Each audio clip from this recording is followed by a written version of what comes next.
Jane, welcome to the Curious Case Manager with NR Times, and I have with me today Jane Kingston, who is Advocacy Manager at Connected Voices Advocacy, and with whom I've got a few years experience of working.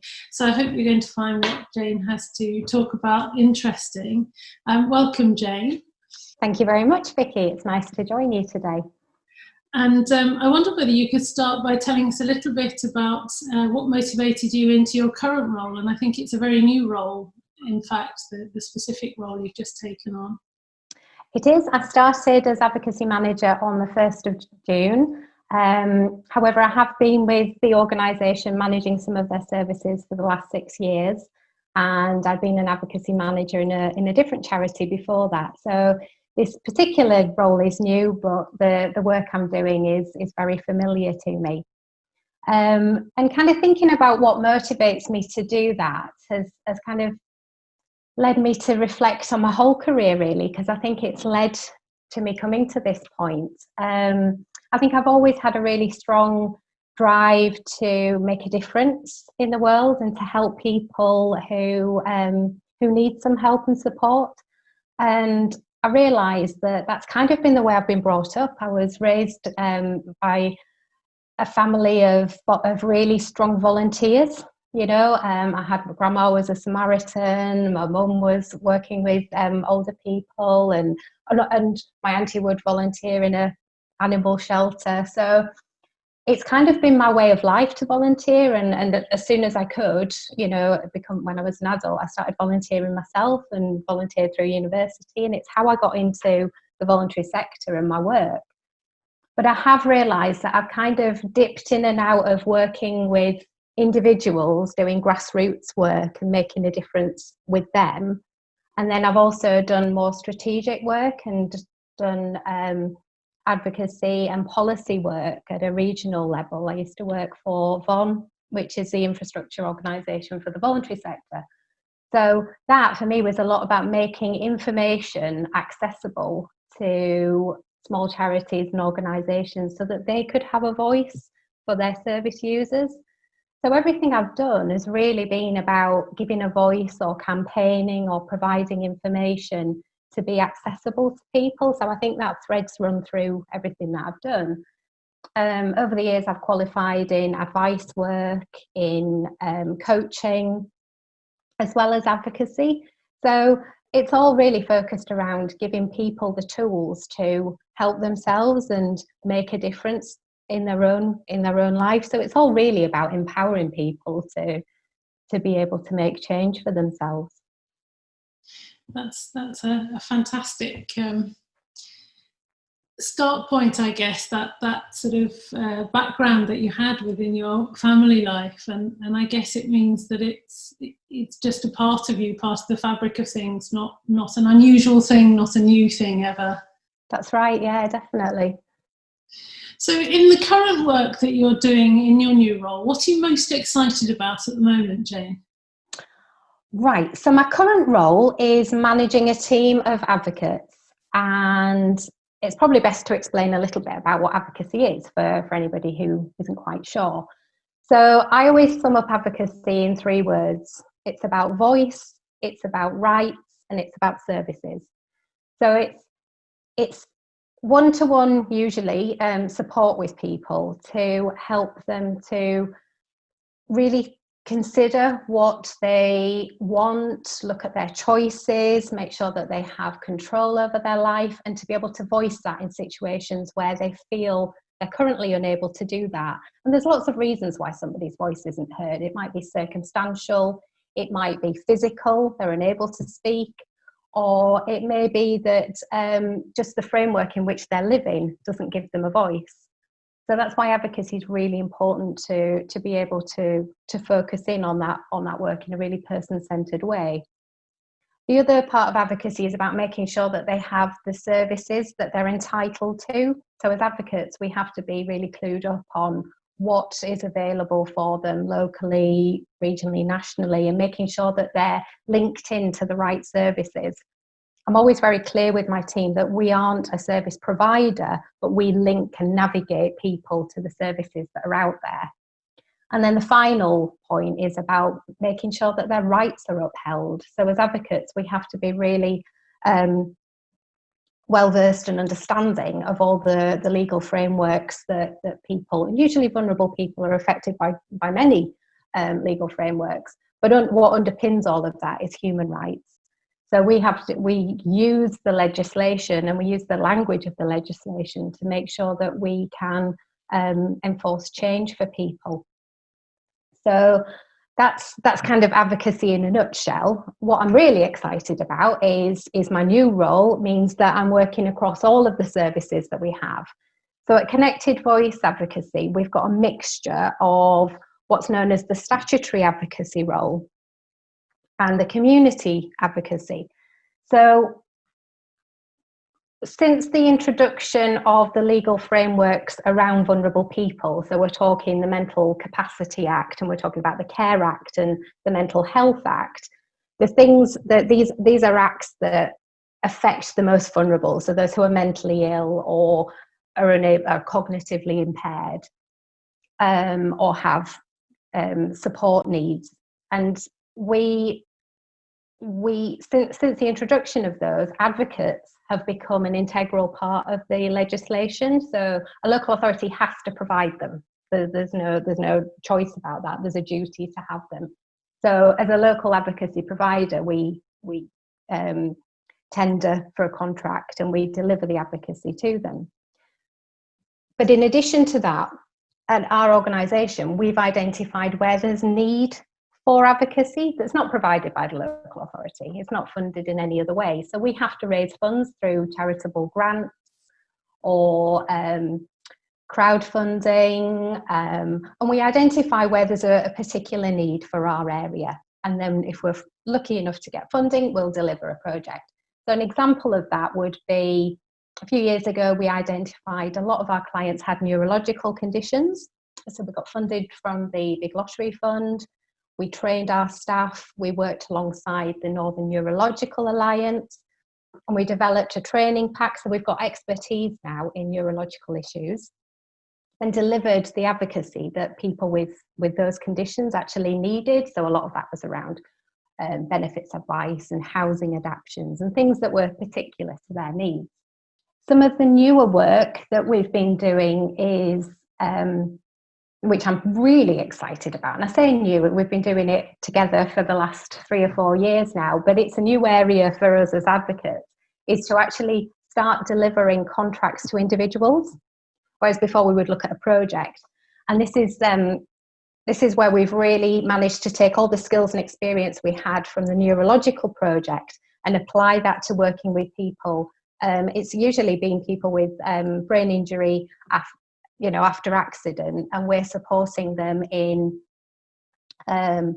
looking at their rehabilitation needs, looking at their long-term plans, supporting them to have a voice and making sure that their rights are upheld throughout that whole process. So we become part of the rehabilitation team and oversee some of the functions of that from the person-centred approach.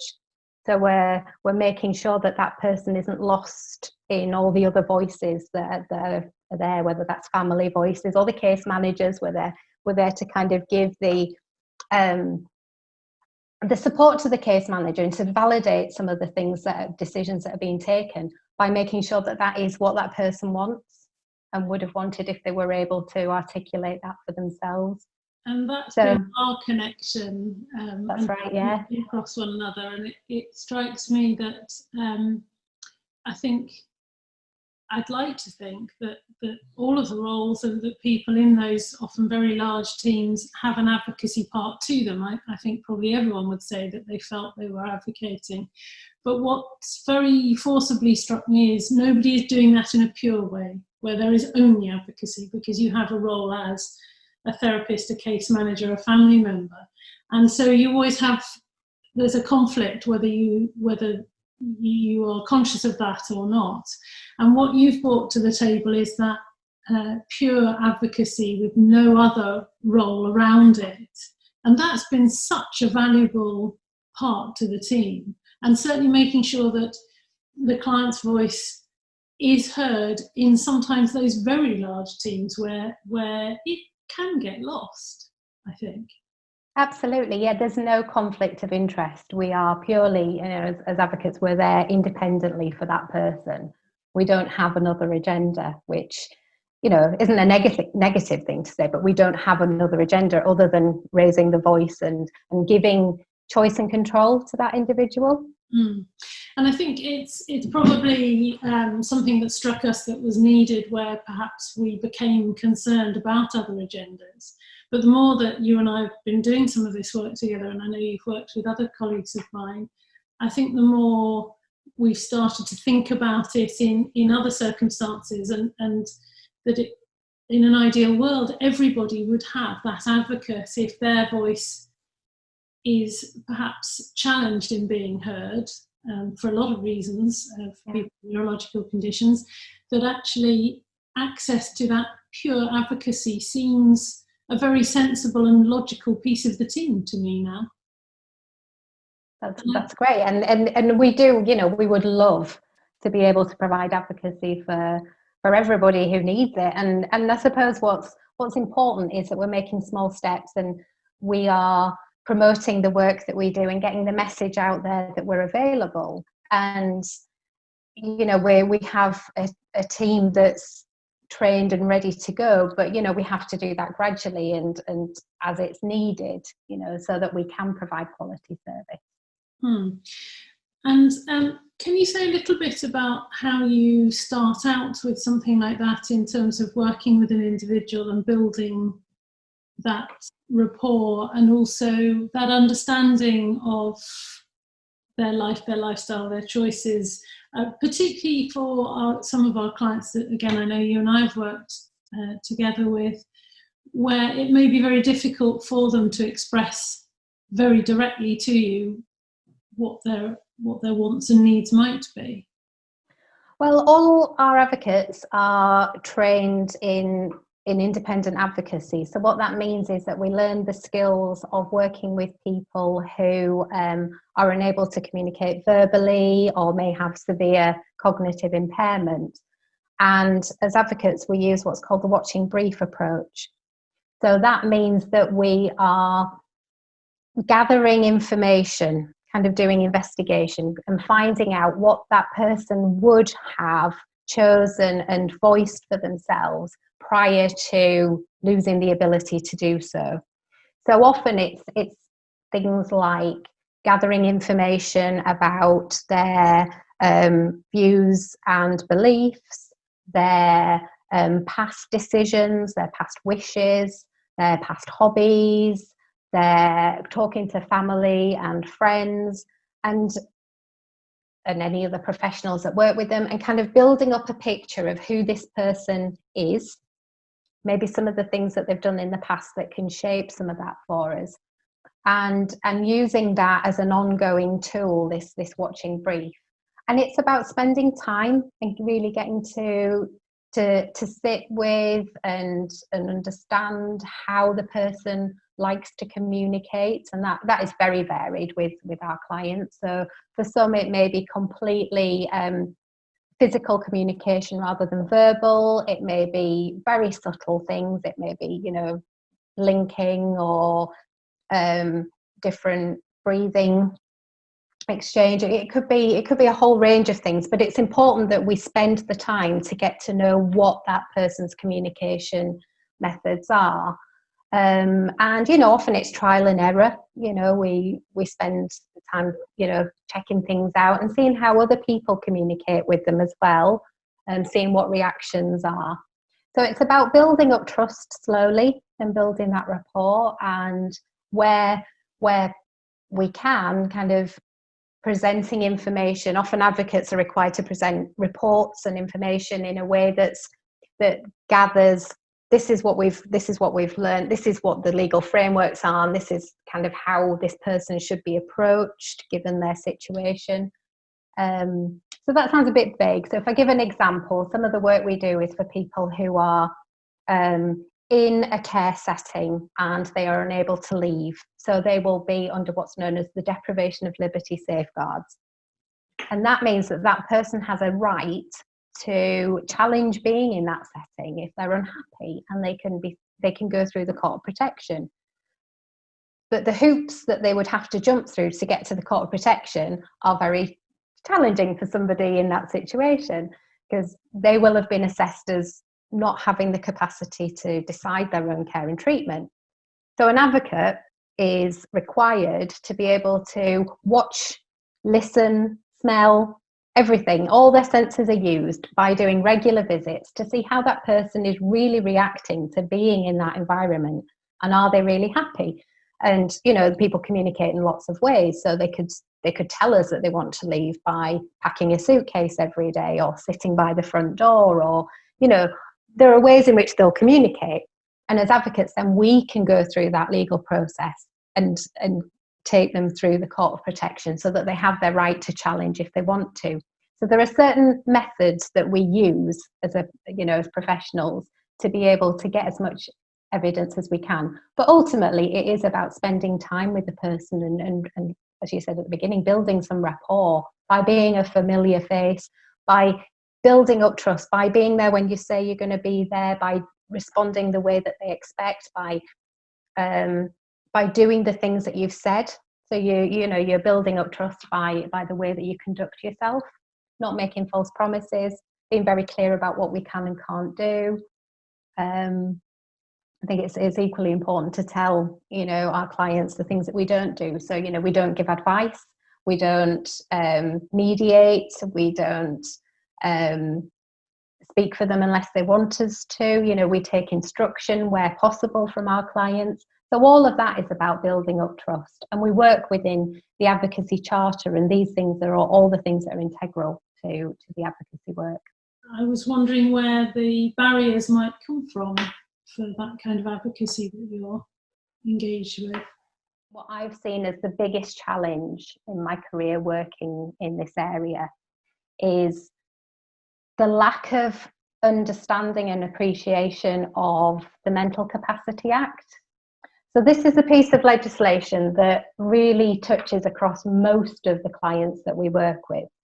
So this is a piece of legislation that I see as being equally there to protect, but also to empower. And what I far too regularly see is the balance gets tipped, and professionals use the Mental Capacity Act to protect. And it may be, there's lots of motives around why they would do so, but protecting seems to be the primary reason for using this piece of legislation.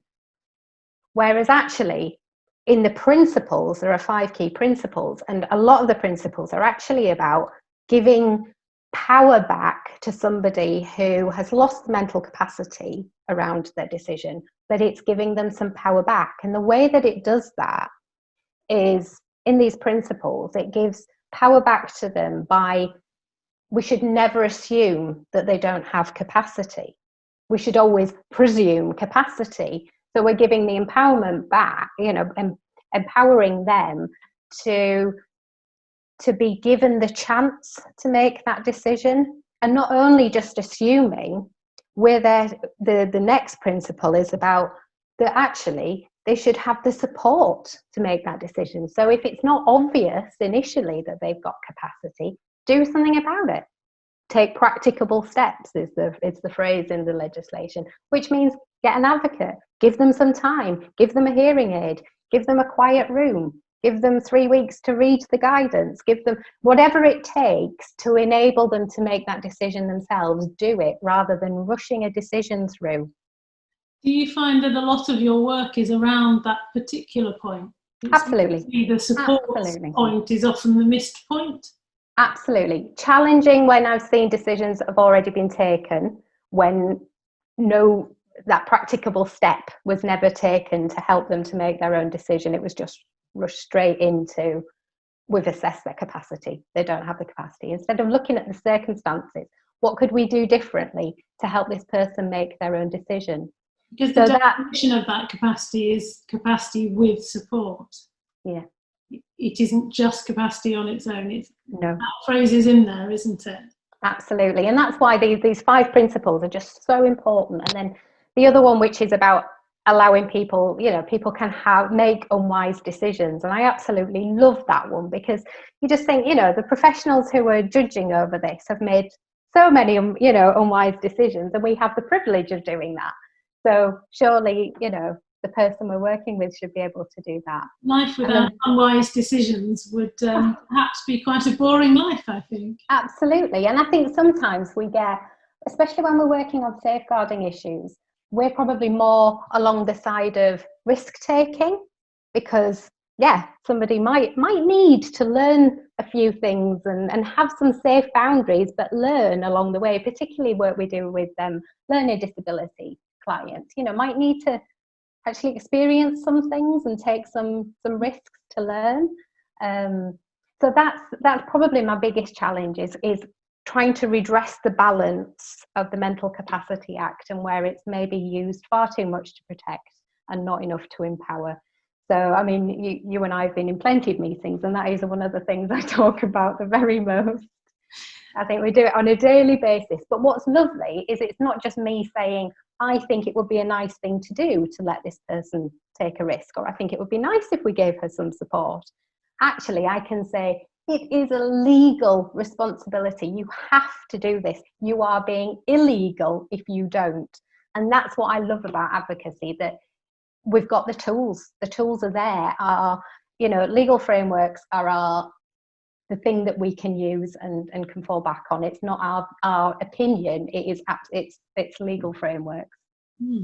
So I was wondering about, I guess, picking up on quite a few things you said there, what you might think the greatest, most persistent barriers are at the moment, and any particular advice or anything you would wish might be possible or could happen to improve that and overcome it. Do you have any particular words of wisdom there, or wish list? I suppose what I've learned along the way that's been really helpful, and this is across different aspects of my career. So when I was coaching, I think that helped me to frame things in a more, I think it's asset-based is the term, isn't it? Of thinking about what people can do, rather than always reflecting on their disability, thinking about what can they do, how can they contribute, what are the strengths that they already have. I used to coach for a company that worked with neurodiverse people in the workforce. So that was all about finding strategies that work for them to actually reflect on what the strengths were of the neurodiversity. So thinking about the way their brains are working, and then apply what they can do well in the areas that they were struggling with, which was lovely, because you can come up with all sorts of exciting strategies to help people who've got neurodiverse brains. And I've taken that into everything I do. It's about looking at the starting point is what is the person's abilities, not what can't they do. I think some of the challenges that we've got right now, I would say, particularly at the moment, are around, because we're in the middle of the pandemic, and I think a lot of professionals have been focusing on crisis work, and they've been really focused on supporting people, through the health service and the care service who have the virus, that things are getting missed and decision-making processes are getting rushed, and maybe some of the traditional ways of doing things using the legislation have fallen by the wayside. So as advocates, what we're doing at the moment is reminding people that we're still here. We're working in a slightly different way. We're working in a pandemic safe way. So we're doing a lot of video calls and phone calls and garden meetings and socially distanced visits. But we're still working and we're still doing it. And people still have the right to access their advocate. We're essential key workers. So getting the message out there that we're still there. On the flip side of that is that there've been quite a lot of myths going around about services no longer being there, or that an advocate isn't required at a particular setting, so maybe we don't need an advocate in a tribunal. All of these things aren't true. So what we've done is a big social media campaign to say these are the advocacy facts. We've worked nationally with our colleagues across the country to look at, oh my gosh, where are all these myths coming from, and how do we get the message across? So we're focusing on, this is the facts, we're still here, nothing has changed in the Mental Capacity Act, nothing has changed in the Mental Health Act. What we do know has changed a little bit with the virus pandemic is that the government has allowed local authorities to go through what's known as easements. But again, some hoops have to be jumped through. And what we know in our region is that our local authorities haven't gone through the easements. So we're still delivering, and they need to still deliver all their services under social care. So we're challenging them when we see that maybe things haven't been done that should have been done, and services should still have been maintained throughout the pandemic. So we've been really, really busy getting the message out that we're still there and challenging where we've seen unlawful breaches of the Care Act. It all feels like a time when advocacy becomes more important, not less, to the group that you're talking about. Absolutely. And I think what we realised as a sector very early on was that advocacy hadn't been mentioned when announcements were made about the easements. And the reason for that, when we challenged it with the Department of Health and Social Care, was that they were saying, well, advocates are integral. And we had to say, well, that needs to be an explicit message because it's been lost, that needs to be in there. Mm-hmm. And now that it is, I think we're grateful that we've got that mention, so that, yes, as you said, advocacy is needed more than ever. And that it's a good opportunity to remind the potential referrers who have come about from this situation. So, for instance, we help with decision making on medical treatment decisions. So we were expecting a lot of referrals to come through from the hospitals. The referral rates have been really slow to come through. So, as I say, for us, it's promoting and reminding that there's a duty there to refer has been one of my key jobs over the last few months. We know that there are safeguarding leads in the hospital, there are Mental Capacity Act leads in hospitals, in care homes. We've got the right connections, but it's reminding them, and it's hard when you know that your colleagues are doing some really crisis intervention work in the hospitals. But on the flip side of that, we've also seen some really horrific human rights breaches during this time. So, we've been really conscious of where, for us, decision making is all about looking at the individual, having a person-centered approach to decision making. And you've seen in the news throughout the pandemic, there have been some blanket decisions being made. In the early days, there was a news report about care homes putting do not resuscitate orders on all of their residents, which goes absolutely against anything that we would fight for, which is about a person-centered approach to any decision like that. So, obviously that was one of our big campaigns at the start of the pandemic. We're also conscious as a sector of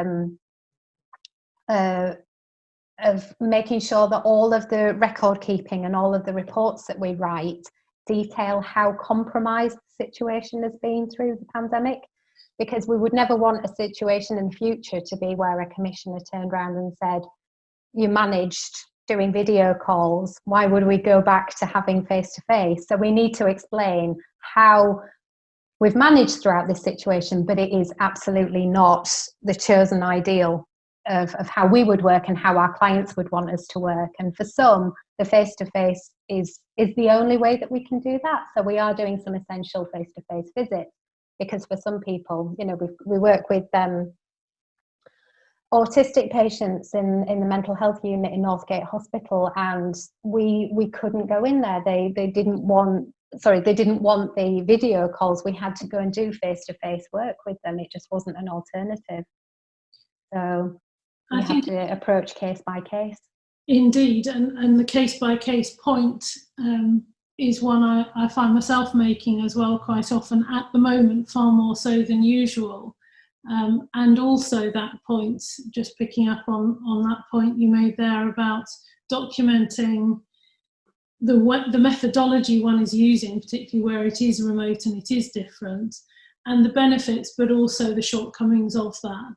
I know there is a concern that there'll be widespread use of this technology in future because it will be cheaper and easier, and I'm sure it has its place, and I'm sure probably you, like me, have found that there are benefits to it as well, and there may well be new uses for these new tools in the toolkit, or absolutely, yeah, already, but we weren't using them as much, and now we've explored them. But I think careful documentation of what's been good and what hasn't will allow one to present the decision making around when you use it and when you don't, and why in the future, so that we have that justification. It's going to be important, I suspect.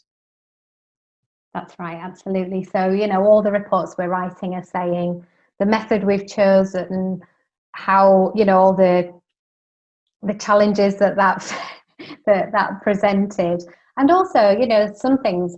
Today I was supporting somebody write a report, and usually a report has to be very specific to all of the detail in that decision. So, for instance, moving to a particular care home. So an advocate would support somebody in understanding what that care home looked like, what it, you know, maybe even going to it, showing pictures of it, those kind of things. But in these circumstances, it's a much more general idea of a care home, because a specific care home isn't quite ready yet for them, so the decision can't be made around that. So you have to frame all of your information that you've gathered for the decision maker in, you know, in a way that reflects how it's been conducted. Yeah, and I do think that is a theme, and as long as we're doing that, then we can go back on those decisions at a future point and weigh them up and see whether they need revisiting. And we've definitely heard nationally, that, speaking to colleagues, that we think there will be many decisions that we have to go back on that have been made without due course, without advocacy involved, that may need to be revisited. We know that safeguarding inquiries have been conducted without advocacy involved that will have to be revisited. We know that the local authorities were given permissions to make decisions without doing financial assessments. So in reality, what that means is that some people could be placed in a temporary or permanent housing situation without knowing the full cost. So we know at the other end of this pandemic, we will be going back over plenty of decisions and reviewing how lawfully or not they've been made, and what we need to do retrospectively to make sure that that person really has a view and a say on what's happening to them. Yeah. Jane, thank you so much for your time today, and for all the information that you've shared so generously. I'm hoping that will give people that tune into this a more in-depth idea of advocacy in general, your service, of the support it can give to people with neurological conditions particularly, and an insight into how things have changed during the pandemic and the sorts of changes that might be coming along the tracks for the next few months to keep you busy. So thank you again for your time, and it's been a pleasure. Thank you very much, Vicki. And what I would say to anybody who's listening, if you think you're working with somebody that you think an advocate might be able to support, just get in touch with us and we'll see if we can work with them. And we'll provide the information at the end of this video. Thank you. Thanks, Jane. Thank you.